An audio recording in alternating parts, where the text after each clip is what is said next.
저는 인천에 사는 30대 후반의 남자입니다. 제가 오늘 들려드릴 이야기는 파혼한 이야기예요.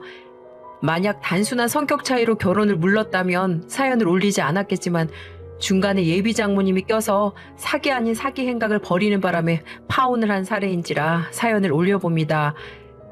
저는 현재 6급 공무원이에요. 사실 20대 후반에는 알아주는 대기업에 들어갔었는데 회사에서 잘 나가시던 부장님이 구조조정 한 방에 옷을 벗는 걸 보고 퇴직한 후 30대 초반에 7급 공무원에 합격해 현재까지 근무 중이랍니다. 30대 초반에 공무원이 되어 근무하던 저는 걱정이 없었어요. 월급은 다소 세지 않지만 안정적인 급여와 연금 덕분에 인생 계획이 짜여있기 때문이었죠. 그런 상황에서 제게 결핍이 있는 것은 다름 아닌 결혼이었답니다. 다행히도 부모님께서 낳아주신 외모가 나쁘지도 않았고 직업 역시 남부럽지 않은지라 소개팅이 많이 들어왔어요. 하지만 마음에 드는 사람이 없더라고요. 외모나 조건이 별로였냐고요? 그런 건 아니었어요. 주선자분들이 저를 좋게 봐주셨는지 과분할 정도로 괜찮은 분들이 소개팅 자리에 나와주셨거든요. 하지만 대부분의 여성들이 30대라서 그런지 연애보다는 결혼이 급한 듯 해보였어요. 사실 저 역시 결혼이 급하긴 했지만 결혼만을 위해서 사람을 만나는 건 아니었거든요. 그래서 아무리 좋은 사람을 만나더라도 결혼에만 목을 매는 모습에 실망해 번번이 퇴짜를 놓고 말았답니다. 그분들이 나쁘다고는 절대 생각하지 않아요. 몇 년밖에 없는 결혼 정년기를 잡고 싶은 마음 100번 이해하니까요. 아무튼 그렇게 솔로 생활을 보내고 있는데 친구 녀석에게서 연락이 오더군요. 뭔가 싶어서 전화를 받아보니 부친상을 당했다고 했어요. 마음이 무거워진 저는 퇴근하자마자 검은 양복으로 갈아입고 장례식장으로 향했답니다. 친한 친구인지라 밤 늦게까지 일손을 도우며 장례식장을 지켰답니다. 그렇게 상을 잘 치른 후 일상으로 돌아왔어요. 그런데 친구가 고맙다는 말과 함께 생각지도 못한 말을 전하더군요. 상윤아, 갑자기 이런 말 하는 게 좀 이상할지 모르겠는데 내가 아는 여동생이 있거든? 너도 봤을지 모르겠다. 근데 걔가 널 마음에 들어 하더라고. 자리가 자리인지라 이제야 말한다. 어떻게 한번 만나볼래? 친구는 상갓집에서 절 눈여겨봤던 여자가 있었다며 한번 만나볼 생각이 있냐고 묻더군요. 조금 당황스러웠어요. 막말로 결혼식 뒤풀이도 아니고 상갓집에서 마음에 들어 한다는 게 좀 찝찝했거든요. 그래서 저는 거절을 했어요. 하지만 친구는 괜찮은 사람이라며 한 번만 만나보라고 하더군요. 상윤아, 내가 진짜 나쁜 사람이면 이렇게 권하지도 않아. 근데 너랑 정말 잘 어울릴 것 같아서 그래. 그러니까 한 번만 만나보고 판단해. 그냥 하루 바람 쐬고 온다고 생각하면 되잖아. 친구는 자꾸만 저를 설득했고 저는 마지못해 알겠다고 말했습니다. 자꾸 제안을 하는데 거절하는 것도 미안한 일이었으니까요. 그렇게 저는 친구에게 연락처를 받았어요. 프로필 사진도 봤는데 미인이라고 하긴 어렵지만 나름 귀염상이긴 하더군요. 아무튼 그렇게 연락을 해서 약속을 잡고 카페에서 만났답니다. 그런데 그때 그러니까 소아 씨를 처음 보자마자 웃음이 터질 것만 같은 걸 참아야만 했어요.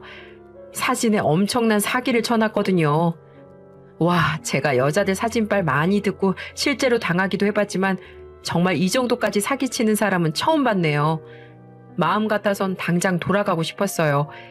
제가 그렇게 외모를 보는 편도 아니지만 이 정도까지는 아니라고 생각했거든요.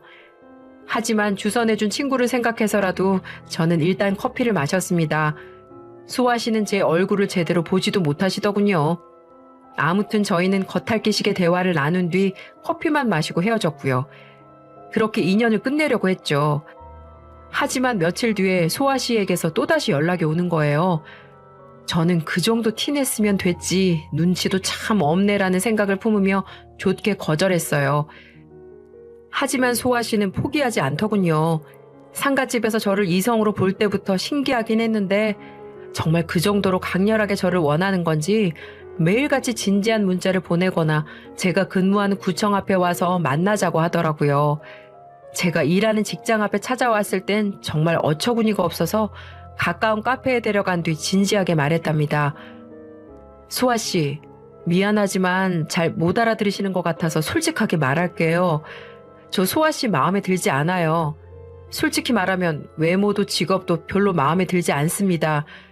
절 외모 지상주의에 찌든 놈이라고 생각하셔도 좋고 속물이라고 생각하셔도 좋아요.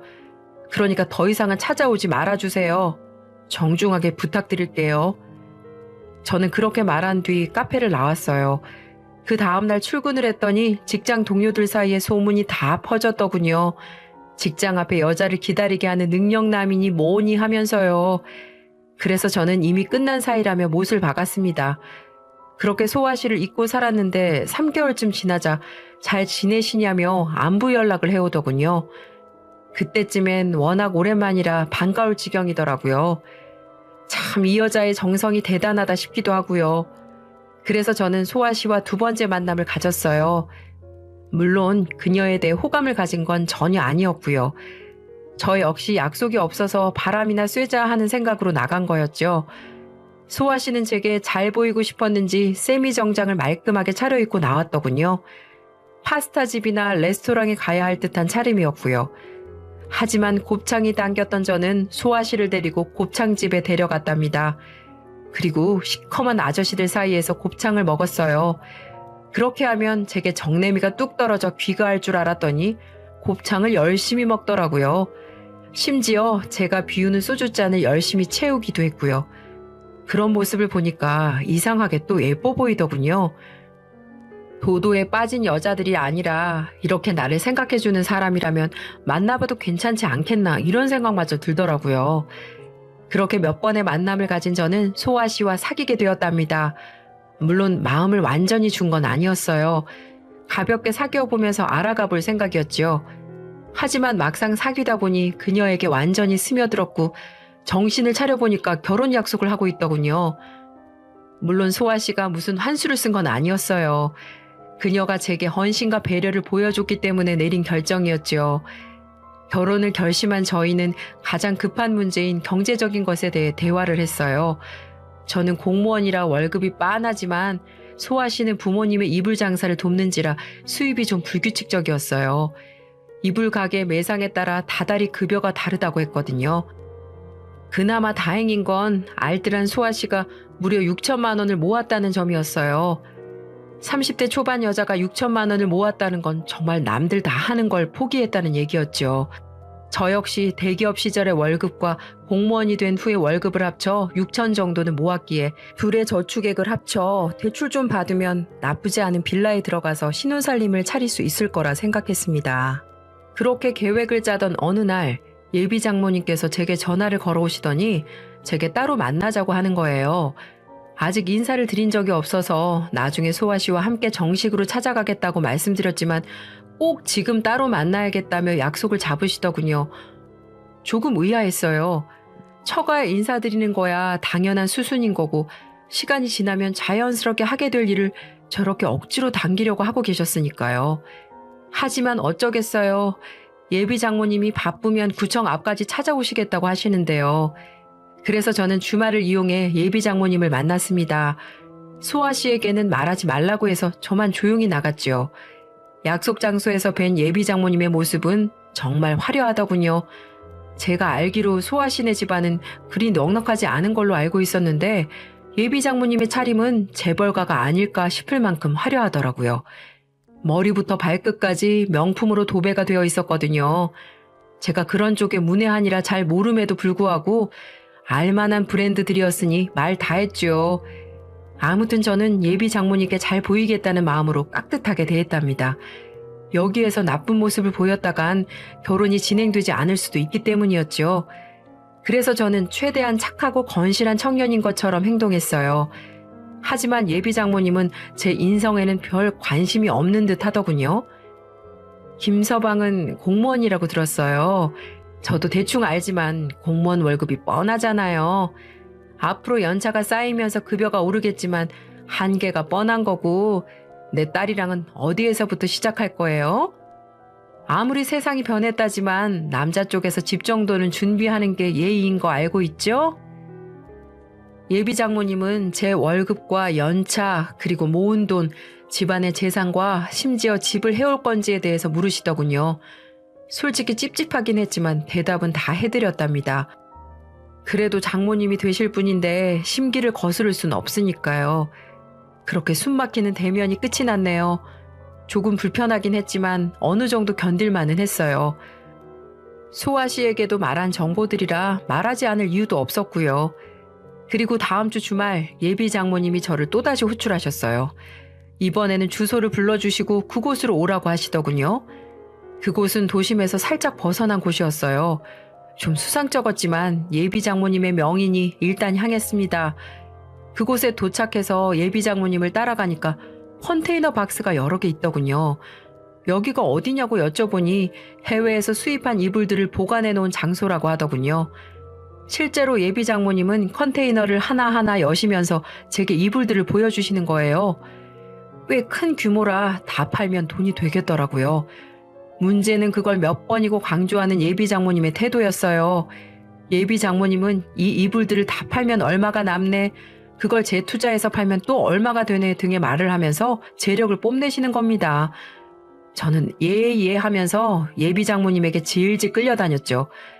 그렇게 무려 2시간을 끌려다닌 후에야 장모님은 저를 사무실 용도로 개조된 컨테이너로 데려가시더군요. 그리고 믹스커피 한 잔을 타주시며 대뜸 말씀하시더군요. 김서방, 저번에 말했던 신혼집은 어떻게 할 생각인가? 뜬금없이 신혼집이라니? 당황스럽긴 했지만 저는 저번에 대답했던 것처럼 말해주었죠.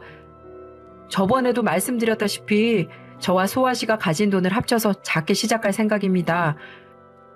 아니, 내가 저번에 신혼집은 남자 쪽에서 하는 게 예의라고 했는데 못 알아들은 건가? 아니면 잊어버린 건가? 어머님, 저는 어릴 적부터 자수성가를 하는 게 꿈이었어요. 그래서 양가의 도움은 받고 싶지 않습니다. 저희 부모님께서 도와주시겠다고 하셨지만 괜찮다고 말씀드린 것도 그런 이유고요. 저는 운 좋게도 유복한 집안에서 자랐어요. 아버지께서 평생 약사로 근무하셨거든요. 하지만 아버지께 기대고 싶지 않았어요. 이렇게 한번 기댔다간 자립심을 잃을 것 같았거든요. 그래서 신혼집을 얻을 때 도와주시겠다는 부모님의 제안도 거절했고요. 하지만 예비 장모님은 그게 탐탁지 않으신 모양이더군요. 그럼 우리 집에서 도와줘도 안 받을 생각인가? 아유, 어머님, 저흰 정말 괜찮습니다. 작게 시작하는 것도 나름의 재미가 있으니까 저희가 힘을 합쳐서 차근차근 늘려갈게요. 자네나 자네 부모님 생각에 그럴지 몰라도 딸 가진 부모 마음은 그게 아니야. 그러니까 내가 도와주겠네. 자네 부모님 생각을 존중한다면 내 생각도 존중해주게. 예비 장모님은 괜찮다는 제 말을 칼같이 자르며 신혼집을 구하는 데 보탬이 되겠다는 말씀을 하시더군요. 솔직히 부담스러웠답니다. 금전적으로 보탬이 되신다면야 감사한 일이지만 괜히 한쪽에 지원을 받는다면 훗날 관계에 있어서 문제가 될 수 있다고 판단했거든요. 아무튼 그렇게 그날은 어떻게 마무리가 되었어요. 그렇게 몇 달 후 저희는 상견례를 하게 되었어요. 화기애애한 분위기가 계속되던 중에 예비 장모님은 신혼집에 대한 얘기를 꺼내시더군요. 솔직히 그땐 좀 짜증이 나더라고요. 그놈의 신혼집 적당히 좀 하지 싶더라고요. 아무튼 예비 장모님은 본인 쪽에서 신혼집을 구해주겠다고 하시더군요. 이야기를 묵묵히 듣고 있던 저희 부모님께서는 도움을 받고만 있을 수 없겠다며 1억 원을 지원해 주시겠다고 하셨고요. 기존에 얘기되지 않은 사안이라 조금 놀랐습니다. 하지만 아버지께서는 도움을 받기만 하는 게 미안했는지 금전적인 지원을 하기로 결정하신 모양이었어요. 아무튼 그렇게 저희 집에서 1억, 처가에서 2억, 그리고 저희가 모은 돈을 모아 아파트를 매매하기로 했죠. 김서방, 내가 아파트를 구하러 다녀야 하니까 지금 불러주는 계좌로 전에 얘기했던 돈 붙이게. 예비 장모님은 신혼집을 구해야 하니 저희 부모님께서 지원해 주신다는 1억 원과 제가 모은 6천만 원을 송금하라고 하셨어요. 거액을 송금하는 게 어쩐지 좀 찜찜했지만 장모님이 될 사람인데 무슨 일이 있기야 하겠냐는 생각으로 돈을 송금했죠. 소아 씨가 모은 돈까지 총 2억 2천만 원이 예비 장모님의 손에 들어간 거였어요. 하지만 문제는 시간이 아무리 지나도 예비 장모님께 집을 구했다는 연락이 오지 않았다는 점이었어요. 심지어 결혼식을 한 달 앞뒀는데도 말이죠. 식을 올리고 신혼여행 갔다 와서 당장 들어갈 집이 필요한데 깜깜무소식이니 답답해지더군요. 그래서 참다 못해 예비 장모님께 연락을 드렸습니다.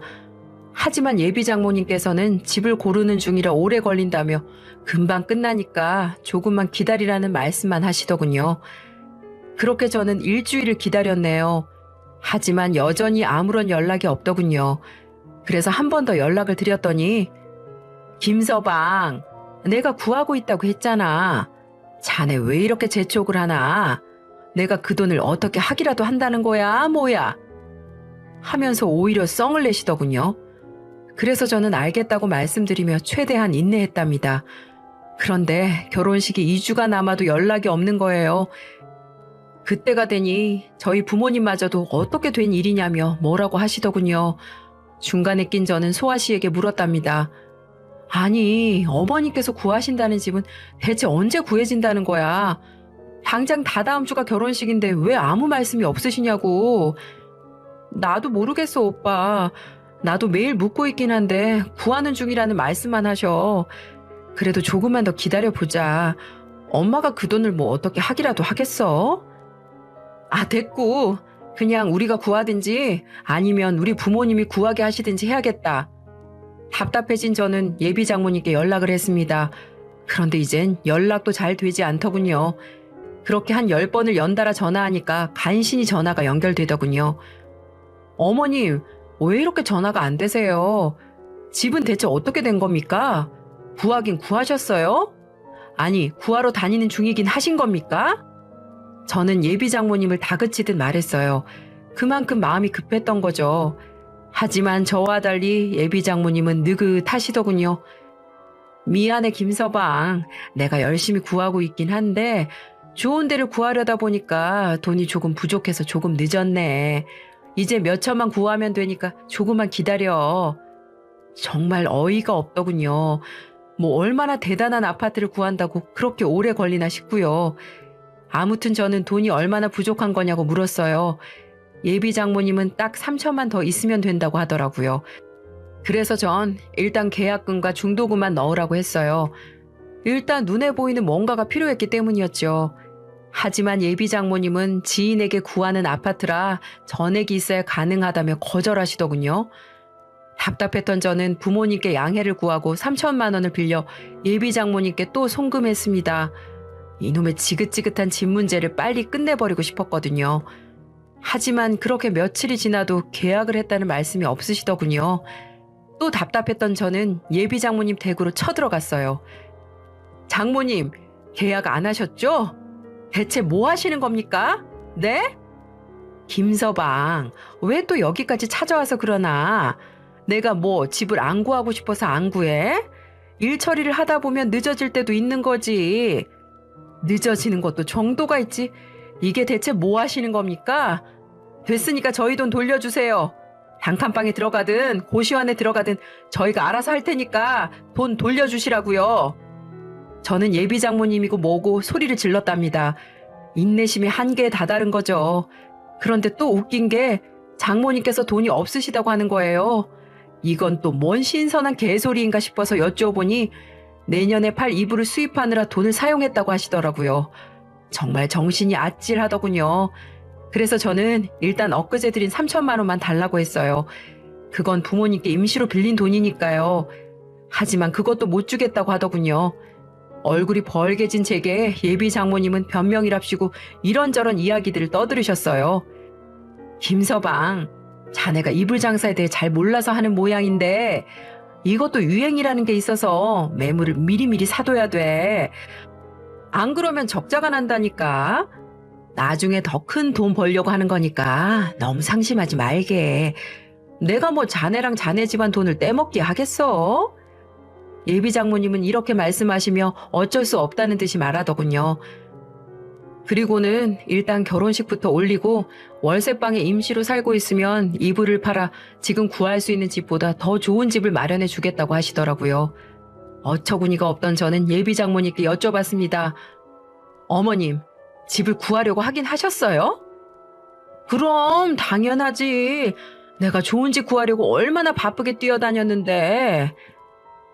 그럼 부동산이랑 통화한 내역이랑 문자 내역 좀 보여주세요. 어머님께서 정말 노력을 하시긴 하셨는지 궁금해서 그럽니다.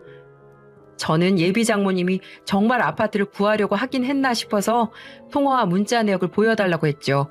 하지만 예비 장모님은 다 지워서 없다고 하더군요. 저는 그게 말이 되냐고 따지며 예비 장모님의 핸드폰을 빼앗듯이 집어들었네요. 그리고 통화와 문자 내역을 점검했어요. 하지만 제 예상처럼 부동산과 대화한 내용은 어디에도 없더군요. 이게 지운 겁니까? 지울 거면 싹 다 지우든지 부동산이랑 대화한 내용만 지울 이유가 뭡니까? 네? 말씀해 보세요. 입이 있으면 뭐라고 말이라도 해보시라고요. 제 말에 예비 장모님은 입술만 달싹이시더군요.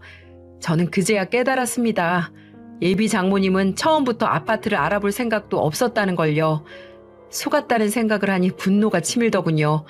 저는 물론 저희 부모님까지 속았다는 생각에 우라통이 치밀었고요. 됐고요. 파혼합시다. 일단 사기꾼 집안하고는 결혼 안 하니까 파혼하자고요. 저는 파혼 선언을 하고 처가에서 나왔습니다. 예비 장모님은 뻥찐 상태였고 소아 씨는 저를 따라 나오며 엄마한테 사정이 있어서 그래. 내가 다 설명할게. 라고 하더군요. 그래서 화가 났던 저는 너도 알고 있었지? 전부 알고 있었잖아, 이 사기꾼아. 똑같은 것들끼리 핥아주고 아주 난리 났다 난리 났어. 그냥 사라져. 썩 꺼지라고. 라고 말하고는 처가에서 벗어났어요. 이 사실을 안 저희 부모님도 가만히 있지 않았습니다. 평소 인자하시고 어디서 큰소리 한번 내본 적 없던 저희 부모님들이었는데 제가 울먹이면서 파혼을 선언했다고 말하며 그간에 있었던 일을 상세하게 말씀드리니까 감히 우리 아들 가지고 장난친 거냐며 이런 사기꾼 같은 집안은 가만두면 안 된다고 말씀하시면서 곧장 전쟁통에 나간 듯한 비장한 마음을 갖고 장모가 있는 이불가게에 쳐들어가셨답니다. 아줌마가 내가 준 돈 1억, 우리 아들이 준 돈 6천만 원, 그것도 모자라 나중에 한 번 더 준 3천만 원, 이 돈 가지고 장난쳤다는 게 사실이야? 어디서 사기칠 게 없어서 아줌마 딸 결혼 자금 가지고 사기를 쳐? 그러고도 당신이 사람이야? 아직 세상이 얼마나 무서운 줄 지금껏 모르고 살았던 것 같은데 내가 오늘 그 무서운 거 알려줄게. 하시면서 아버지는 장모님의 뺨을 후려치셨답니다. 그러니까 장모님은 뭐? 아줌마요? 예비 사돈 될 사람한테 아줌마? 그게 무슨 말버릇이에요? 듣기에는 교양이고 성품 좋으시다고 들었는데 말하는 꼬락서니 보니까 다 거짓말이었네. 어쩐지 생긴 것도 어디 시장에서 고기나 썰 줄 아는 백정 노인네처럼 생겨갖고서는 감히 누구한테 아줌마래. 그리고 내 뺨을 때렸다 이거지? 뭐 나보고 세상 무서움을 알려준다고? 내가 그거 오늘 알려줘야겠네. 요즘 뺨 한 대 값이 얼만 줄 알아? 아무리 적게 받아도 200만 원이야. 그건 알긴 아냐고. 요즘 장사도 안 돼서 골치 아픈데 오늘 땡값 제대로 받아봐야겠네. 어디 돈 많으면 때려봐. 어디 때려보라니까? 왜? 땡값 물기 무서워? 왜 못 때리는데? 거봐, 때리지도 못할 거면서 말은. 이렇게 하면서 아버지를 살살 쪼개가며 비웃으며 놀리는 겁니다. 정말 어이가 없더군요. 너무 화가 난 나머지 땡값에 수백 수천을 물든 제가 아버지를 도와 그 장모라는 사람을 한 대 쥐어 받으려고 했어요. 그렇게 제가 나서서 손을 들려고 할 찰나에 제 몸을 막아서며 저 대신 싸대기를 날리는 사람이 있었으니 그 사람은 바로 제 어머니였습니다. 너무 깜짝 놀라 멍하니 어머니를 바라봤어요. 어머니는 제가 지금껏 살아오면서 제게 웬만해서는 큰 소리 한 번 낸 적 없으셨고 화도 잘 내지 않는 분이셨는데 이런 모습을 보니 놀랍기 그지 없었어요. 얼마나 그 소리가 큰지 짝소리와 함께 장모는 뒤로 나가 떨어지더군요. 야, 너 가만히 듣고만 있으려고 하니까 안 되겠네. 2억 가까운 돈을 사기친 사람이 어디서 그런 개 뼈다귀 같은 소리를 하고 난리야. 너 딸 하나 보내준 게 고마워서 결혼시키고 좋은 집에서 살라고 돈 보내줬더니 감히 우리한테 사기를 쳐? 내가 안 되겠다. 내 남편, 내 아들 대신에 내가 너 가만 안 둬야겠어. 넌 첫째, 내 품속에서 30년을 키운 내 하나밖에 없는 아들에게 큰 상처를 줬고, 둘째, 감히 내 남편에게 고래고래 소리 지르고 적반하장식으로 나와? 그럼 셋째는 뭐겠어? 넌 그냥 내 손에 죽어줘야겠지? 일로 와! 하면서 그때부터 일방적으로 장모의 머리끄대기를 잡고 흔들기 시작하더라고요. 장모는 요리조리 피하면서 야, 이거 안 놔? 이거 안 놓을 거냐고? 너 경찰에 신고하기 전에 이거 제발 놓으라고! 그래, 신고해라, 신고해. 너 같은 여자는 내가 벌금이 얼마 나오든 간에 홍군형 내줄 테니까. 장모는 힘에 부치고 무서웠는지 버선발로 이불 가게를 나가 도망가더니 직접 경찰에 신고를 하더라고요. 그리고 얼마 후 경찰이 와서 우릴 현행범으로 잡아갔어요. 참 장모라는 그 여자 하나 때문에 아버지, 저, 어머니 다른 차도 아니고 경찰 백차를 타면서 경찰서 행위라니. 그렇게 해서 우리는 경찰서에서 조사를 받고 늦은 밤이나 돼서 귀가할 수가 있었네요. 그 후 어떻게 됐냐고요? 경찰서에 다녀온 뒤 아무리 생각해도 이건 그냥 넘어갈 일이 아닌 것 같아 장모를 사기죄로 고소하기로 했습니다. 다행히도 아버지 친구분이 변호사로 일하시는 분이 계셨는데 특수통 출신 검사 경력 18년에 달하는 친구분이셨거든요. 저와 함께 아버지는 그분에게 찾아가 그동안의 일을 소상히 말씀드렸고 그분은 이 사건은 큰 사건도 아니라면서 큰 걱정 말고 경찰서에 가서 사기죄로 고소부터 하라고 하더군요. 그래서 전 곧바로 경찰서에 가 고소를 하고 장모에게 보낸 입금 내역, 통화 내역, 문자 내역, 그리고 음성 녹음 내역 등을 제출했답니다. 그 이후 일은 일사천리로 진행이 되었어요. 역시 특수통 출신 변호사는 다르긴 다르더라고요. 그리고 2주 정도 지나고 경찰서에서 장모를 마주친 일이 생겼답니다. 자네, 꼭 이렇게까지 해야 되나? 그래도 어쩌면은 내 사위 될 뻔한 사람인데 이건 너무 지나치지 않아? 내가 조금만 기다려주면 좋은 집 구해서 준다고 했잖아. 그걸 못 기다려주고 이 사달을 만들어? 이 나이에 경찰서나 다니고 있고 쪽팔려서 못 살겠네. 저기 장모님, 아니 아줌마, 아직도 정신을 못 차렸어요? 소아한테 미안하지도 그리고 소아가 불쌍하지도 않으세요? 소아가 무슨 죄예요? 그 사람은 부모 잘못 만난 죄밖에 없어요. 지금 얼마나 상처받고 힘들어하는지 딸 생각은 안 하시냐고요. 내가 정말 결혼은 웬만하면 하려고 했는데 당신 같은 딸 낳을까봐 결혼 못하겠네요. 그리고 얘기 들으셨는지 모르겠는데 곧 이 사건 검찰로 넘어가는 거 아시죠? 그 전에 저한테 사기쳐서 가져간 돈 주지 않으면 돈은 돈대로 어떻게든 받고 콩밥은 콩밥대로 먹여줄 거니까 그런 줄 아세요? 아시겠어요? 라고 말하며 그 자리를 벗어났네요.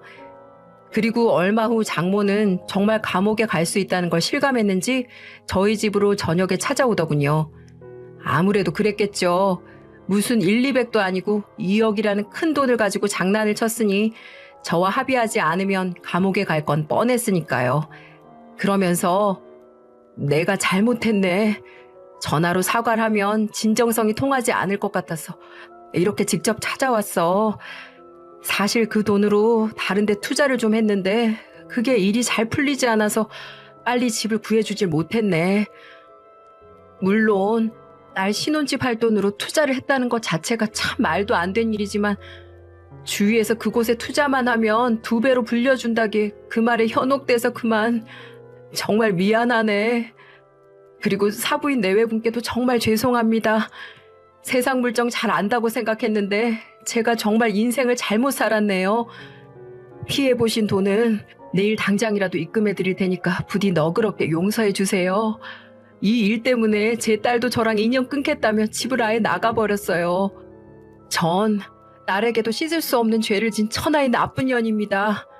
그러니까 딸에게도 다시 한번 부모 노릇이라도 하게 용서를 해주십시오.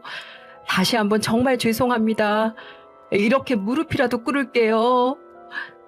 라고 하며 오열을 하더군요. 그게 진심인지 아니면 연기인지는 모르겠지만 부모님은 용서해 줄 것도 뭐도 없다면서 내일 돈만 입금하면 고소를 취하해 주신다고 말씀하시고는 집으로 돌려보냈어요. 그렇게 다시는 겪고 싶지 않았던 결혼 준비는 막을 내렸답니다. 장모는 정말 다음날 돈 2억을 어떻게 마련했는지는 모르겠지만 보내주셨고 약속대로 저희는 고소를 취하해 주었고요. 그리고 이 일로 가장 상처받았을 법한 소환은 내게 미안하다는 장문의 문자를 남기고 좋은 여자 만나서 잘 살라고 하더군요. 그 문자를 받고 너무 가슴이 아팠답니다. 그래도 어쩌겠어요. 이미 엎질러진 물인데 그릇에 다시 담아둘 수는 없는 노릇 아니겠어요?